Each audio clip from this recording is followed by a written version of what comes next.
Welcome to the Punter, your best place for this weekend's betting. I'm Flash Gordon Watson. I'm joined today by Stan James, Rory Jiwani. Rory, how are you? Good, thanks. And obviously we have the Bet Butler on the other side of the studio who will go through all the odds in due course. Now, we've had an absolute mad week of goals. Are we expecting the same this weekend? It could well happen. I mean, a couple of fantastic fixtures. I mean, I think obviously Manchester United, Arsenal takes the eye, as does Swansea, Chelsea, and I think Liverpool, Newcastle could be a cracker, and I think the odds are a lot closer. They should be closer than the odds are out there, and I think Newcastle have got a chance. Well, we are going to start off with the early kick-off, and that is at Old Trafford. It's Manchester United versus Arsenal. We've got the best defensive record against the best attacking record. Manchester United at home, coming on the back of scoring a lot of goals against Chelsea in the two games. Do you think that they've got the edge? Oh, absolutely. I think United should win this. I don't think there's much doubt about it. It's 9 times out of 10 or 8 times out of 10 or 6 times, 7 times, however you want to play it, United should win it. They're the better side. But there is this doubt. Centre of defence still looks very dodgy indeed. And for that reason, I wouldn't be inclined to get involved at the price. OK, well, Butler, we can't split these. Can you? Well, Stan James can definitely split them. They've gone very, very short, Manchester United, to win the game, and they're right worthy favourites. I mean, everyone remembers the famous victory last season, 8-2. Manchester United have a fantastic record in this round. 5 of the last 6 games they haven't lost, and they're 8-13 to win again at the weekend. So 14-5 to draw, 9-2 Arsenal. One thing about the match is I expect loads and loads of goals. We'll come on to that in a little bit. But 8-13 Manchester United, I think they're going to be very popular. I think Manchester United will be backed. I think they'll have enough attack ability, and obviously Robin van Persie go in there. But United go behind a lot in matches, so in running, if they do fall behind, which is statistically happens, always stick with them. They come back and win the game. But they've got a great record. They're in form. They're scoring goals. 8-13 United, worthy favourites. But a first-class Arsenal at 9-2, maybe a little bit too big. Yeah, I must agree. I think 9-2 is far too big for the third or fourth best team in the Premiership. Absolutely, and it's, as mentioned, Robin van Persie. We've got a few specials on the game. 33-1 Robin van Persie red card against his old club. He used to be a bit petulant, not so much these days, but he does leave the foot in occasionally. Exactly, and this has got this fixture has got a record of red cards in it. So I mean, I certainly wouldn't be against the 33-1 of Robin van Persie. 3-1 for the yellow card for Robin van Persie. I think with 10-1 that he's booked scores and is substituted in the game, which is always quite a nice bet. But yeah, should be a good game. And he got 10 goals last year. Now, how many do you think it'll be this year? Or 10 goals in this game last isn't year? It? I mean, last season, I guess, was his first season where he had a full run at it. He didn't pick up any injuries during the season. This season, if he's fully fit, 20, 25, definitely.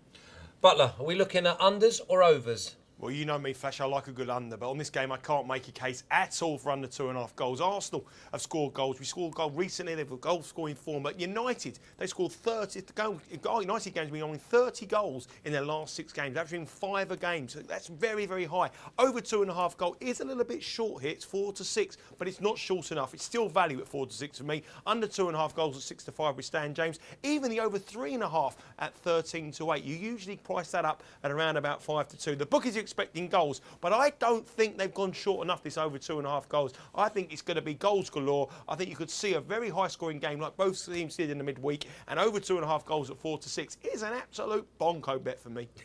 4-6 over 2.5. Well, obviously, if we've got goals, we need goal scorers. So, who would be your favourites? Well, you've got to look at Van Persie and Rooney, and for Arsenal, I mean, Arsenal. I think Butler's right.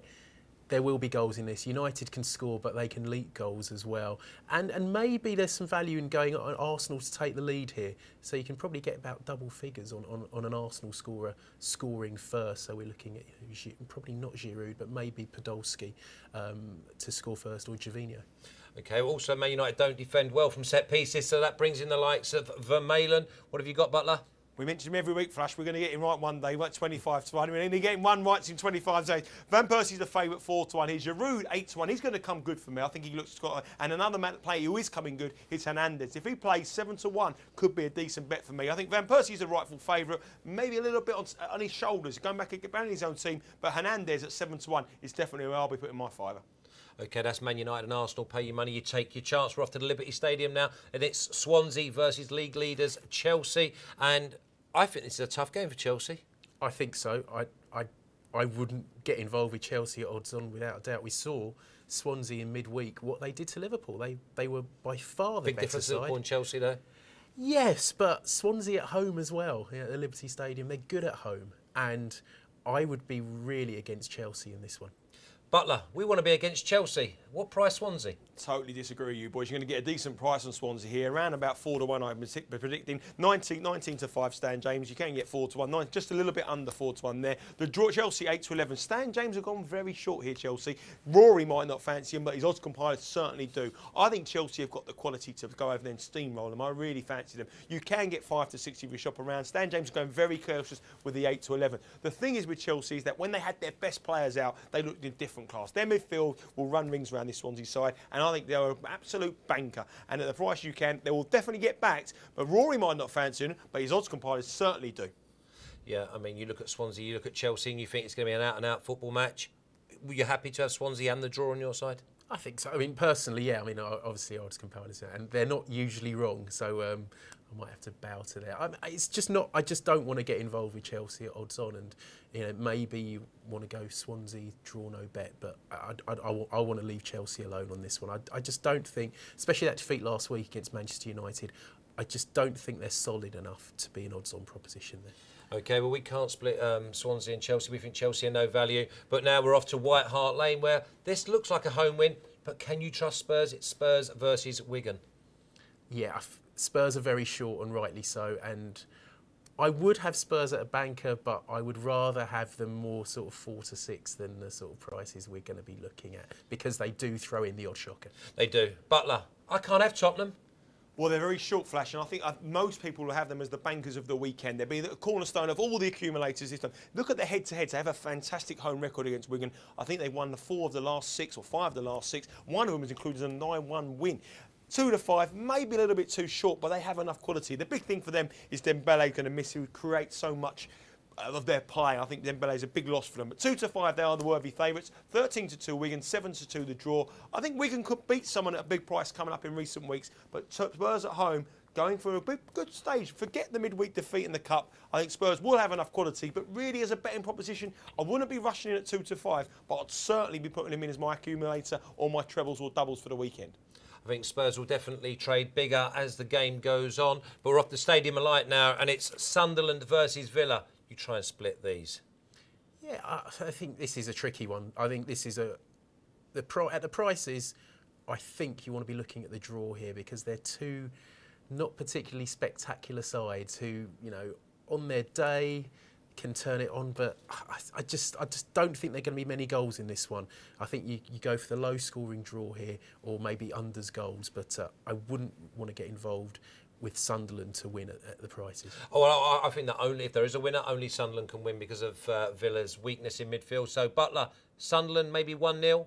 Yeah, Sunderland are marginal favourites. A 1-0 prediction is probably around about 7 or 8 to 1 shot. 11 to 10, so I think it's a little bit too short for me as a betting proposition. 3 to 1 Villa. I think people will make a case for Villa at 3 to 1, but it's all about the draw for me, 12 to 5. If you back Sunderland games to be a draw, low scoring draws, you make money. Simple as that. The record here between the two sides, they draw a lot of games. Sunderland have only scored 3 goals at home. Villa have only scored 2 goals away from home. I think 0-0 at a big price, 9 or 10 to 1, is a decent bet in here, but obviously back no goal score for reasons I've told you week in and week out. I think 1-1 is the best you could possibly hope for the goals, certainly under 2.5 goals, and a smidgen of value, I think, on the draw at 12 to 5. OK, well, 12 to 5 is the value at the Stadium of Light. Craven Cottage, we never go against Fulham, but they host Everton. Fulham and Everton. Oh, I think Everton are too short here. I think Fulham are a good side at home. I think Everton have been flattered by some of the results. Obviously, they're doing well. They came back against Liverpool last weekend, but I quite like Fulham at the prices. Butler, we like Fulham this side of the fence because we never oppose Fulham at the Cottage. Well, you would have lost your money last season when Everton went there, won 3-1. 2 very late goals in the game, I remember rightly. But 6 to 4 Everton. Are they favourites to win at Fulham? I don't think they are. 7 to 4 Fulham. We know how strong they are at home.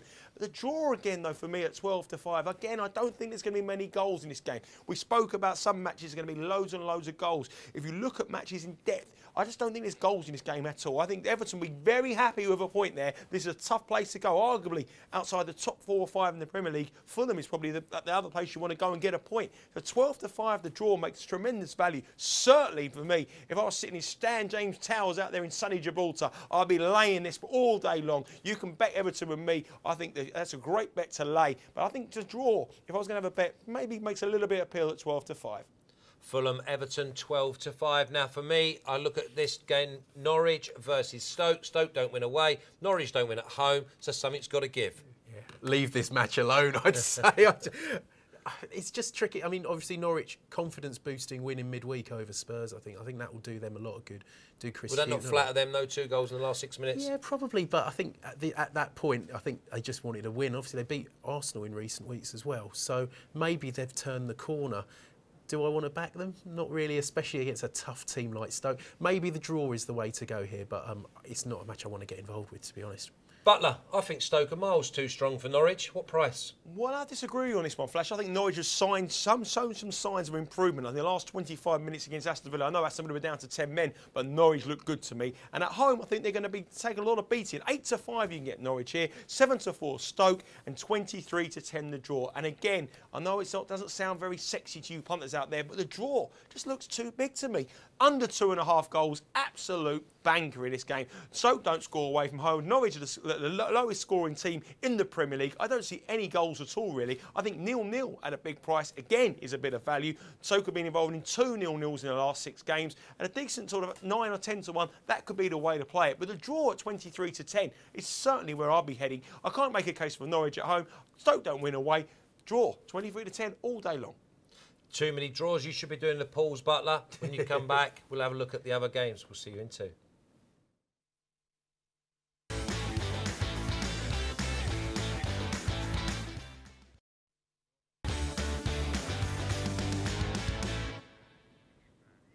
This is the Punter.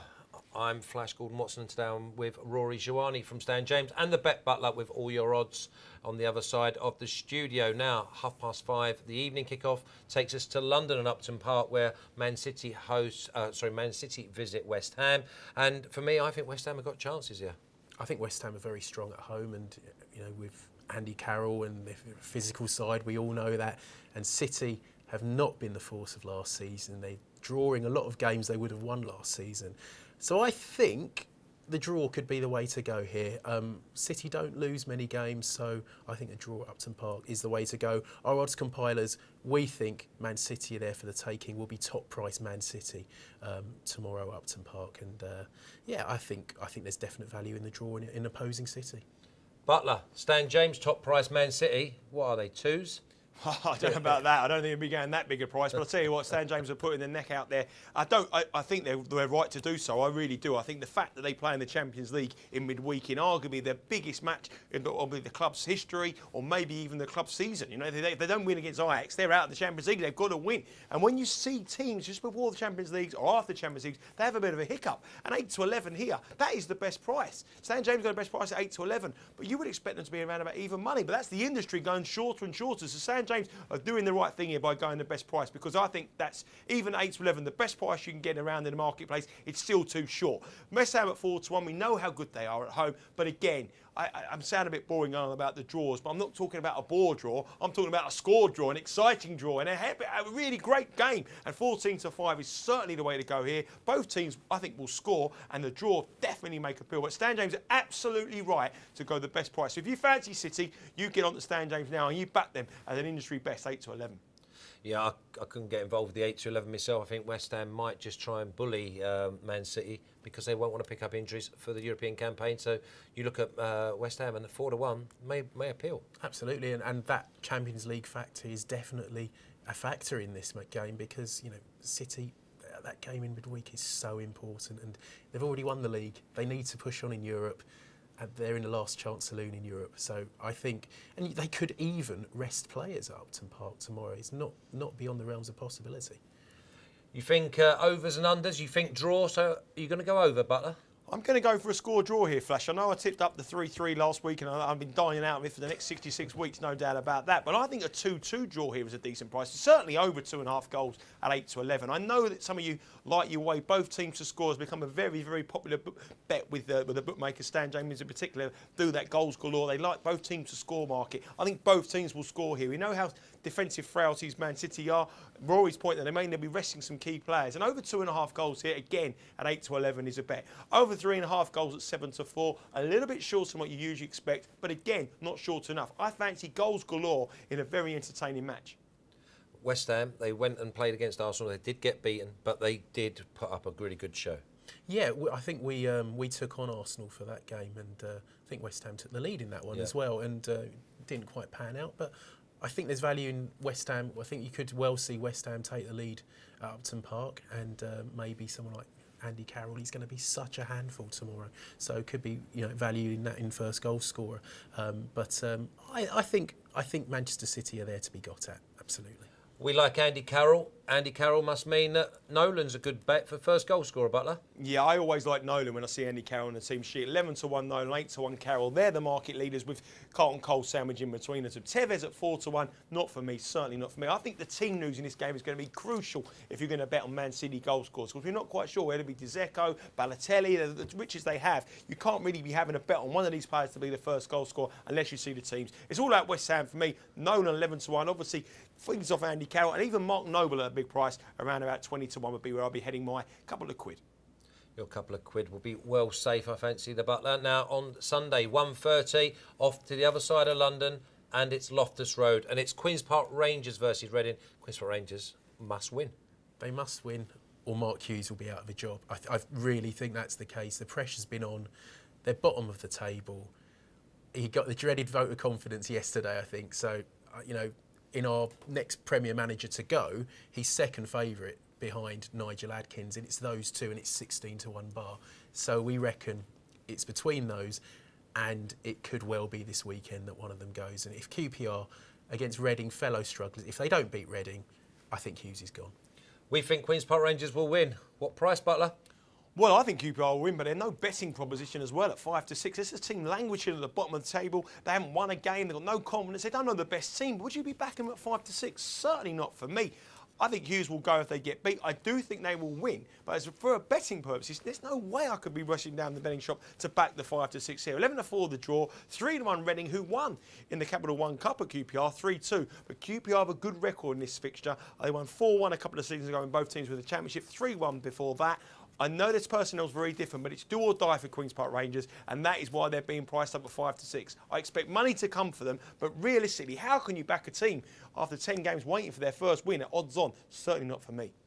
Well, they will have plenty backers, though. Let's go to Anfield. Liverpool versus Newcastle. And I look at this. Liverpool can't score. Newcastle got goals in them. Newcastle got to be value. Newcastle are definitely value here. I mean, I've been making a point all season. Liverpool are too short. They're always too short. They're always too short a price. Why do people keep backing Liverpool, though? I think it's probably to do with the Asian market. Liverpool very popular in the Asian market. Big punters here follow the Asian market, so the prices are low.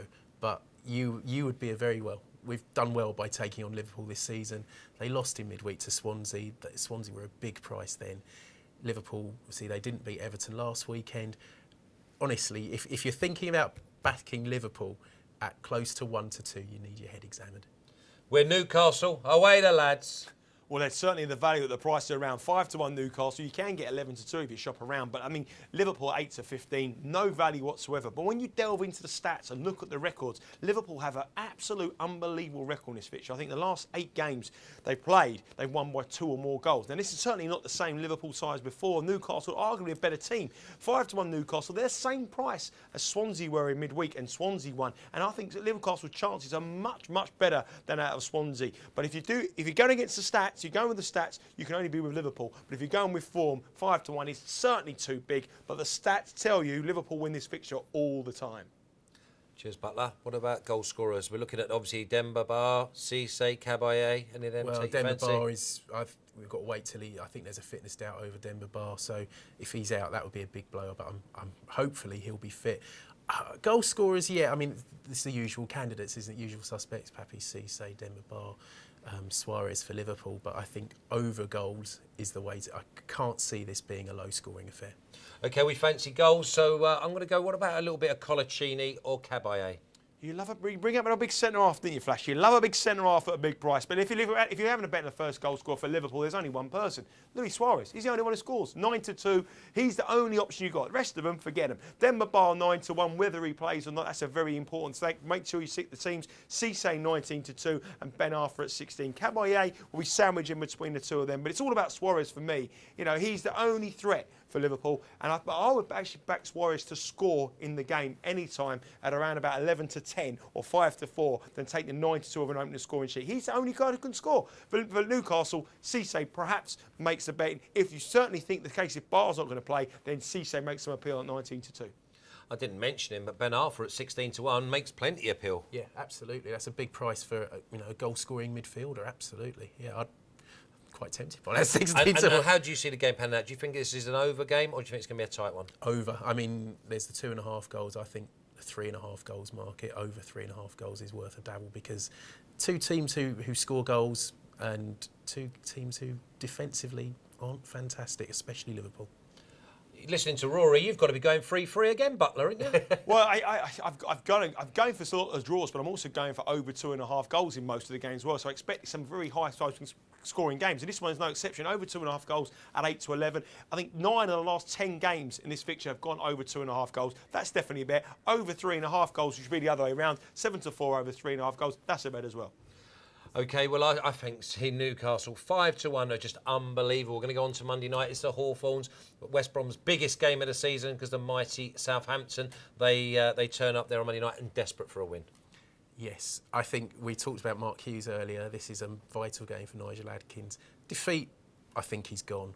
A draw, a creditable draw, I think he hangs on and lives to fight another day. No other club apart from Man City have managed to get anything. I mean, I think Man City were the first team to score there this year. I mean, they kept 3 or 4 clean sheets as well. So West Brom are doing so well at home. This is a type of banana skin where they might just think we're expected to win, whereas the other games have been so tight. Yeah, maybe, but I think out of the sort of home bankers we've seen, the sort of inverted commas home bankers, I think West Brom at home are a very strong proposition, and I think they're better value than, say, Spurs or Liverpool this weekend. Well, you've heard it from Rory. He's Southampton all the way. Oh. I don't know about that. I mean, West Brom are 4-6 to win this game, and Tottenham are 2-5. So, you know, you weigh up the outcome of both of the sides. West Brom have got a fantastic home record. The fact is that Southampton concede so many goals. 16 goals away from home they conceded. They don't keep clean sheets, and that is their big problem. And West Brom is a fortress. It's going to be very hard for them to break them down. West Brom will be backed at 4-6.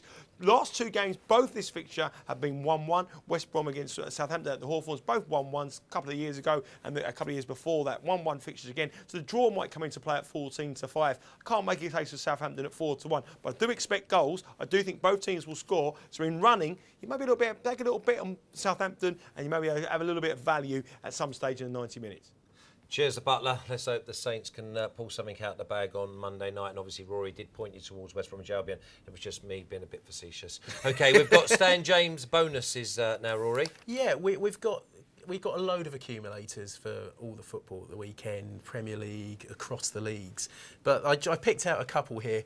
The top one there, Chelsea, Manchester United and Manchester City to win 9-2. Looks a very good bet, but City's the one that could potentially let you down, I think.